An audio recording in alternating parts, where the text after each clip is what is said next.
नमस्कार। आज हम हिंदी साहित्य की एक बहुत ही खास रचना पर विस्तार से बात करने वाले हैं। जी। धर्मवीर भारती का वो उपन्यास जिसने पीढ़ियों को प्रभावित किया है, गुनाहों का देवता। बिल्कुल, गुनाहों का देवता 1949 में प्रकाशित हुआ था ये उपन्यास। और सोचिए, आज भी इसकी लोकप्रियता, इसका असर वैसा ही है। हाँ, कमाल की बात है ये। इसे 20वीं सदी के सबसे अहम हिंदी उपन्यासों में गिना जाता है, खासकर इसकी जो प्रेम कहानी है। हाँ, प्रेम कहानी तो है ही, लेकिन ये उससे कहीं ज्यादा है। अच्छा। हाँ, इसकी भावनात्मक गहराई, इसके पात्र, उस समय का माहौल, बहुत कुछ है इसमें। हमारे पास इसका एक विस्तृत सारांश है, तो आज कोशिश रहेगी कि इसकी गहराइयों को समझे, कहानी, पात्र, जो मुख्य विचार है, और ये जानने की कि आखिर ये आज भी इतना प्रासंगिक क्यों है। और ये कहानी हमें ले जाती है इलाहाबाद, आजादी से ठीक पहले का समय। यूनिवर्सिटी का माहौल। हाँ बिल्कुल, यूनिवर्सिटी का माहौल जहाँ नई सोच भी है, पुरानी परंपराएं भी, और किरदारों के जो द्वंद्व हैं, उनके फैसले हैं, उन सब पर इस माहौल का गहरा असर दिखता है। ये समझना जरूरी है। तो ये सिर्फ एक प्रेम कहानी नहीं, बल्कि उस समय के समाज का, विचारों का एक अक्स भी है। लेकिन इसकी शोहरत की वजह तो ज्यादातर लोग इसकी प्रेम कहानी ही मानते हैं ना। हाँ, वो तो है। मतलब हिंदी रोमांटिक साहित्य में इसे एक मील का पत्थर माना जाता है। क्यों? ऐसा क्या खास है इसमें? देखिए, प्रेम तो है, लेकिन वो प्रेम बड़ा पवित्र है, मासूम है, और साथ ही उसमें एक अजीब सा दर्द है, एक कसक है। हम्म। इसकी जो भावनात्मक गहराई है, वो पाठक को अंदर तक छू जाती है। इसलिए शायद इसकी तुलना लोग देवदास से भी करते हैं। अच्छा, देवदास से। हाँ, मतलब दोनों में वो प्रेम की एक मार्मिक, दुखद तस्वीर है, जहां समाज, हालात, व्यक्तिगत चुनाव सब मिलकर एक त्रासदी बनाते हैं। तो चलिए फिर किरदारों से ही मिलते हैं। कहानी के केंद्र में कौन है? कहानी का नायक है चंद्र चंद्र। चंद्र कुमार कपूर। हम्म। इलाहाबाद यूनिवर्सिटी का एक रिसर्च स्कॉलर, हम्म। बहुत होनहार, संवेदनशील और थोड़ा कह सकते हैं आदर्शवादी। और उसके जीवन के केंद्र में है सुधा। हाँ, सुधा। वो चंद्र के ही प्रोफेसर हैं, डॉक्टर शुक्ला, उनकी बेटी है। कैसी है सुधा? सारांश बताता है कि वो मासूम है, सुंदर है। बिल्कुल। मासूम, सुंदर, और चंद्र के लिए उसके मन में बहुत गहरे भाव हैं, लेकिन वो अनकहे हैं, छुपे हुए। और प्रोफेसर साहब डॉक्टर शुक्ला, उनका क्या रोल है? डॉक्टर शुक्ला एक बहुत महत्वपूर्ण किरदार हैं। वो सिर्फ सुधा के पिता नहीं, वो चंद्र की गाइड हैं, मेंटर हैं, एक पिता की तरह। अच्छा। और वो बहुत ही आदर्शवादी, सिद्धांतों वाले व्यक्ति हैं, उच्च नैतिक मूल्य। उनका चंद्र पर बहुत गहरा प्रभाव है, और ये प्रभाव कहानी को कई मोड़ देता है। तो एक तरफ चंद्र का अपना आदर्शवाद, हम्म। दूसरी तरफ डॉक्टर शुक्ला का ये नैतिक प्रभाव, और सुधा इस सब के बीच कहाँ है? सुधा जैसे चंद्र के लिए उन आदर्शों का प्रतीक है। उनका रिश्ता बहुत पवित्र है, स्नेह से भरा है। धीरे धीरे वो एक अनकहे प्रेम में बदल जाता है। अनकहा प्रेम। हाँ, इतना नाजुक, इतना मासूम कि शायद वो खुद भी उसे कोई नाम नहीं दे पाते। चंद्र का डॉक्टर शुक्ला के घर आना जाना बिल्कुल परिवार के सदस्य जैसा है, और उसी करीबी में ये भावनाएं पनपती हैं। लेकिन कहानी में सिर्फ ये 3 लोग तो नहीं हैं, 2 और महिला किरदारों का भी जिक्र है, बिंती और पम्मी। हाँ, बिंती और पम्मी, ये दोनों कहानी में उस समय आ रहे सामाजिक बदलाव और नई सोच को दर्शाती हैं। अच्छा, कैसे? वो चंद्र के जीवन में सुधा के जो पारंपरिक मूल्य हैं, उनके सामने एक तरह का, क्या कहते हैं, विकल्प या चुनौती पेश करती हैं। अच्छा। पम्मी है, वो एक मॉडर्न लड़की है, ईसाई है, पश्चिमी रंग ढंग वाली। वो चंद्र की तरफ आकर्षित है। वो ज्यादा खुली हुई है, अपनी बात रखती है। सुधा के संयम और चुप्पी के बिल्कुल उलट। और बिंती, वो भी मॉडर्न है। हाँ, लेकिन बिंती अलग है। वो ज्यादा मैच्योर है, स्वतंत्र विचारों वाली, बौद्धिक है। अच्छा। वो चंद्र की जिंदगी में तब आती है जब वो सुधा से दूर होने के बाद भावनात्मक रूप से बहुत बिखरा हुआ है। बिंती उसे समझने की कोशिश करती है, उसे जैसे जगाने की कोशिश करती है। तो वो एक तरह से प्रगतिशील महिला चेतना का प्रतीक है। हाँ, कह सकते हैं। पम्मी और बिंती, ये दोनों ही चंद्र के अंदर जो कश्मकश चल रही है उसे और गहरा करती हैं, कि वो सुधा वाले आदर्शों में जिए या इन नई संभावनाओं को देखे। किरदारों का ये जाल तो वाकई कहानी को बहुत दिलचस्प बनाता है। अच्छा, अब कहानी के प्रवाह पर आते हैं। चंद्र और सुधा का ये पवित्र अनकहा प्रेम, इसका क्या होता है? यही कहानी का सबसे बड़ा और सबसे दुखद मोड़ आता है। सुधा जब शादी के लायक होती है, हाँ, तो डॉक्टर शुक्ला, जो समाज में अपनी इज्जत, अपनी मर्यादा को लेकर बहुत सजग हैं, वो उसका रिश्ता कहीं और तय कर देते हैं। कहीं और? मतलब चंद्र से नहीं, शायद वो चंद्र को उस नजरिए से देखते ही नहीं, या सामाजिक बंधनों के कारण सोच भी नहीं पाते। और चंदर वो कुछ नहीं कहता। यहीं पर वो बलिदान वाली बात आती है ना? हाँ बिल्कुल, यहीं से वो चंदर के देवता बनने का सफर शुरू होता है और शायद यही उसका गुनाह भी बन जाता है। कैसे? वो अपने गुरु डॉक्टर शुक्ला का बहुत ज्यादा सम्मान करता है, अगाध श्रद्धा है उसके मन में। तो उनके फैसले पर सवाल उठाना या सुधा से अपने प्यार का इजहार करके उनका हाथ मांगना, ये उसे गुरुद्रोह जैसा लगता है, मर्यादा के खिलाफ लगता है। और शायद समाज का डर भी। हाँ वो भी, सामाजिक मान्यताओं को चुनौती देने का साहस शायद उसमें नहीं है, तो वो चुप रह जाता है। चुप रह जाता है। हाँ, वो अपने प्यार का, अपनी भावनाओं का एक तरह से बलिदान कर देता है। ओह, ये तो बहुत बहुत मुश्किल फैसला रहा होगा। इसका असर क्या होता है फिर उसकी जिंदगी पर, सुधा की शादी के बाद? असर, उसकी दुनिया ही उजड़ जाती है, अंदर से बिल्कुल टूट जाता है चंदर। एक गहरा खालीपन, एक बेचैनी वो उसे घेर लेती है।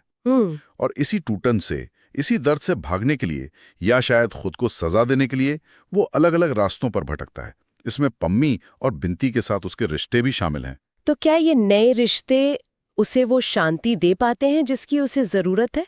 जैसे पम्मी के साथ क्या होता है? पम्मी के साथ जो रिश्ता है उसमें एक तरह का पलायन है, एक आकर्षण है, हाँ, लेकिन वो भावनात्मक गहराई, वो पवित्रता नहीं है जो सुधा के साथ थी। मतलब वो रिश्ता उसे और खाली कर देता है। हाँ बिल्कुल, उसे और ज्यादा खोखला महसूस होता है। और बिंती, आपने कहा था वो उसे बौद्धिक रूप से जगाती है। हाँ, बिंती उसे समझने की कोशिश करती है, उसे जिंदगी की सच्चाई दिखाती है, उसे उसके आदर्शों के खोल से बाहर निकालने की कोशिश करती है। बिंती के साथ उसका रिश्ता ज्यादा, आप कह सकते हैं, बौद्धिक है।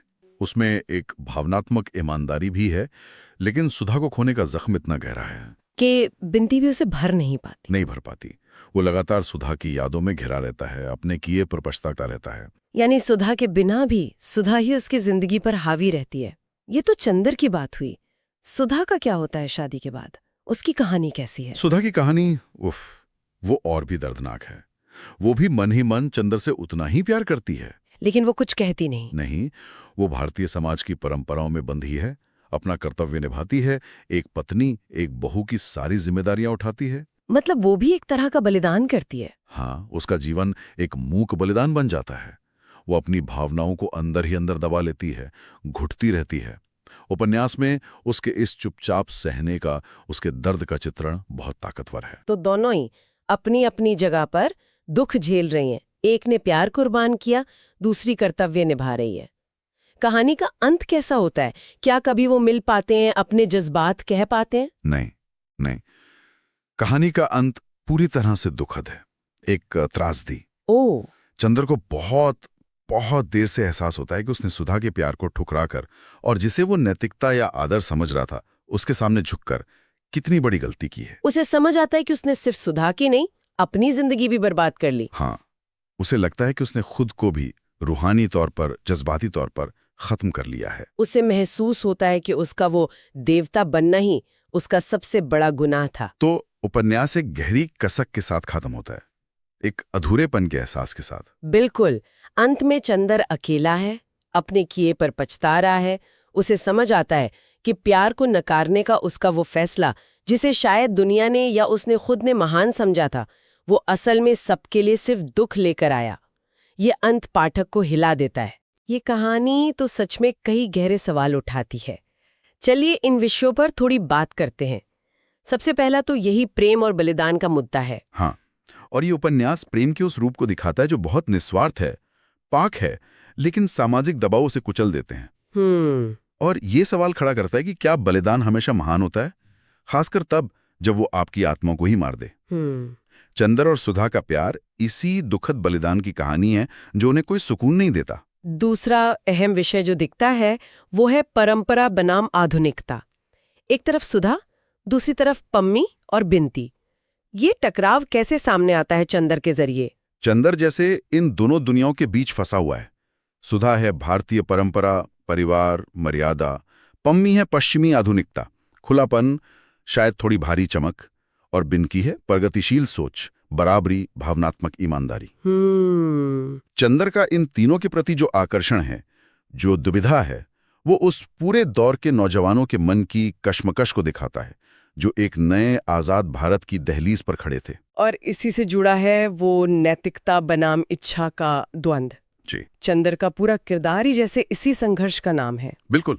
सही क्या है, वो जो समाज कहता है, जो गुरु का मान है, जो ऊंचे आदर्श हैं, या वो जो दिल महसूस करता है, जो स्वाभाविक मानवीय भावनाएं हैं। चंदर इस सवाल से लगातार लड़ता है और उपन्यास जैसे पूछता है कि क्या नैतिकता के नाम पर अपनी इच्छाओं, अपने प्यार को दबा देना सही है? क्या ये नैतिकता इंसान को बेहतर बनाती है या अंदर से खोखला कर देती है? चंदर की कहानी तो यही दिखाती है कि ये बोझ उसे कैसे तोड़ देता है। और इन सब के बीच वो अकेलापन, वो खोने का एहसास, वो बहुत गहरा है। बलिदान के बाद भी हासिल कुछ नहीं होता, न चंदर को न सुधा को। यही तो त्रासदी है। समाज की नज़र में शायद चंदर ने बहुत ऊंचा काम किया, गुरु का मान रख लिया, सुधा ने पत्नी धर्म निभा लिया, लेकिन अंदर से दोनों अधूरे, अकेले, दुखी रह जाते हैं। उनका त्याग उन्हें कोई मतलब नहीं देता, बल्कि उनके जिंदगी को बेरंग कर देता है। उपन्यास जैसे पूछता है, किस कीमत पर ये आदर्श, किसके लिए ये बलिदान? अब समझ में आ रहा है कि क्यों ये उपन्यास इतना गहरा असर छोड़ता है और क्यों लोग इसकी तुलना देवदास से करते हैं, हालांकि ये उससे अलग भी लगता है। हाँ, देवदास की तरह ये भी प्रेम में सामाजिक बाधाओं और फिर आत्मविनाश की कहानी है, लेकिन गुनाहों का देवता का फलक थोड़ा अलग है। इसमें वो बौद्धिकता, वो आदर्शवाद का तत्व ज्यादा है। अच्छा। चंदर सिर्फ भावनाओं में बहने वाला आशिक नहीं है, वो सोचता है, समझता है, वो एक बुद्धिजीवी है। वो अपने आदर्शों और अपनी भावनाओं के बीच फंसा है। यहां नैतिकता का सवाल ज्यादा बड़ा है। और भारती जी की भाषा, सुना है वो भी कमाल की है। ओह, भाषा तो भारती जी की भाषा अपने आप में एक अनुभव है, बेहद काव्यात्मक, रूहानी। वो सीधे दिल में उतरती है। किरदारों के मन का द्वंद्व, उनकी खुशी, उनका दर्द, वो मासूमियत, सब कुछ जैसे भाषा के जरिए जिंदा उठता है। ये उपन्यास सिर्फ कहानी के लिए नहीं, अपनी भाषा के जादू के लिए भी जाना जाता है। वो काव्यात्मकता, उस आदर्शवाद और मासूमियत को और उभारती है। तो कुल मिलाके इतने साल बाद भी गुनाहों का देवता आज भी क्यों इतना महत्वपूर्ण बना हुआ है? इसका क्या असर रहा है हिंदी साहित्य पर, पाठकों पर? असर तो बहुत गहरा और स्थायी रहा है। आज भी ये हिंदी के सबसे ज्यादा बिकने वाले, सबसे ज्यादा पढ़े जाने वाले उपन्यासों में से एक है। हाँ? जी हाँ, अनगिनत संस्करण छप चुके हैं। इसने न सिर्फ बाद के लेखकों को प्रभावित किया, बल्कि इसके नाटक रूपांतरण भी बहुत सफल रहे हैं। और आज का पाठक क्यों जुड़ पाता है इससे? आज के समय में क्या चंदर और सुधा जैसे हालात या भावनाएं हैं? देखिए, समाज बदल गया है, शायद थोड़ा खुल गया है, लेकिन प्रेम, बलिदान, सामाजिक दबाव, अपनी इच्छाएं, नैतिक दुविधाएं, ये संघर्ष तो आज भी है। सही बात है। आज भी लोग अपने दिल की सुनने और समाज की उम्मीदों पर खरा उतरने के बीच जूझते हैं। आज भी रिश्तों में त्याग होता है, समझौते होते हैं। ये जो इंसानी भावनाओं की जटिलता है, रिश्तों का दर्द है, आदर्श और हकीकत की टक्कर है, ये बातें तो हमेशा रहेंगी। इसीलिए पाठक आज भी चंदर और सुधा के दर्द को, उनकी उलझन को महसूस कर पाते हैं। ये कहानी हमें अपने बारे में, अपने रिश्तों के बारे में, अपने फैसलों के बारे में सोचने पर मजबूर करती है। तो अगर हम इस पूरी बातचीत को समेटें तो मुख्य बातें क्या निकल कर आती हैं? संक्षेप में यही कि गुनाहों का देवता सिर्फ एक दुख भरी प्रेम कहानी नहीं है। ये प्रेम है, बलिदान है, मासूमियत का खो जाना है, सामाजिक दबाव है, व्यक्तिगत आदर्श है, और इन सब के बीच इंसान का जो सनातन संघर्ष है, उसकी एक बहुत ही मार्मिक और गहरी कहानी है। ये दिखाती है कि कैसे कभी-कभी वो चीजें जिन्हें हम ऊंचा मानते, जैसे आदर्श, नैतिकता, वो असल में जिंदगी की सहज खुशी को छीन लेती हैं और पीछे सिर्फ दुख और पछतावा छोड़ जाती हैं। चंदर का देवता बनने की कोशिश ही उसका गुनाह बन जाती है, जिसका असर सब पर पड़ता है। बिल्कुल। न सिर्फ उस पर, बल्कि सुधा पर और शायद उन सब पर जो उनसे जुड़े थे। ये मानवीय स्थिति पर, हमारे चुनावों के नतीजों पर और प्यार की उलझनों पर एक बहुत गहरी टिप्पणी है। चलिए इस गहरी चर्चा को एक आखिरी सवाल के साथ छोड़ते हैं। ये उपन्यास हमें सोचने पर मजबूर करता है। क्या समाज या परंपरा, या जिसे हम नैतिकता कहते हैं, उसके नाम पर अपनी सच्ची भावनाओं, अपने प्यार को कुर्बान कर देना, क्या ये वाकई कोई महान काम है? या फिर ये सिर्फ अपनी खुशी की, अपनी असलियत की एक अनावश्यक कीमत चुकाना है? चंदर का वो बलिदान जिसे उस समय शायद बहुत ऊंचा या देवता जैसा समझा गया होगा, क्योंकि उसने गुरु के मान के लिए, समाज के लिए अपने प्यार को दबा दिया, क्या वो सच में महानता थी? या कहीं वो इंसानी जज्बातों का एक ऐसा दमन तो नहीं था जिसने आखिर में हर किसी की जिंदगी में सिर्फ एक खालीपन, एक ना भरने वाला दुख भर दिया? ये सवाल शायद हर पाठक अपने साथ लेकर जाता है इस उपन्यास को पढ़ने के बाद।